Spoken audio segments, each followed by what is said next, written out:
అహ్మదాబాద్ విమాన ప్రమాదం తర్వాత ఎయిర్ ఇండియాకు కీలక నిర్ణయం తీసుకుంది. ఇకపై ఎయిర్ ఇండియాలో AI-171 నెంబర్తో విమాన సేవలను నిలిపివేస్తున్నట్లు ప్రకటించింది. AI-171 విమాన స్థానంలో AI-159 నంబర్ విమానాన్ని నడపనున్నట్టు తెలిపింది.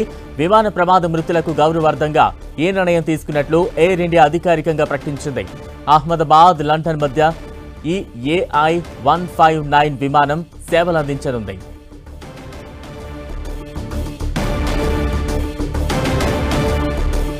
రైట్, బ్రేకింగ్ న్యూస్ చూస్తూ ఉన్నాం. ఎయిర్ ఇండియా కీలక నిర్ణయం తీసుకుంది. అహ్మదాబాద్ విమాన ప్రమాదం తర్వాత ఈ నిర్ణయం తీసుకుంది. ఇక నుంచి ఎయిర్ ఇండియాలో AI-171 నంబర్తో విమాన సేవలను నిలిపివేస్తున్నట్లుగా ప్రకటించింది ఎయిర్ ఇండియా. AI-171 విమాన స్థానంలో AI-159 నెంబర్తో విమానాన్ని ఇక నుంచి నడపనుంది. విమాన ప్రమాద మృతులకు గౌరవార్థంగా ఈ నిర్ణయం తీసుకున్నట్లు ఎయిర్ ఇండియా అధికారికంగా ప్రకటించింది. దానికి సంబంధించిన బ్రేకింగ్ న్యూస్ మనం చూస్తూ ఉన్నాం.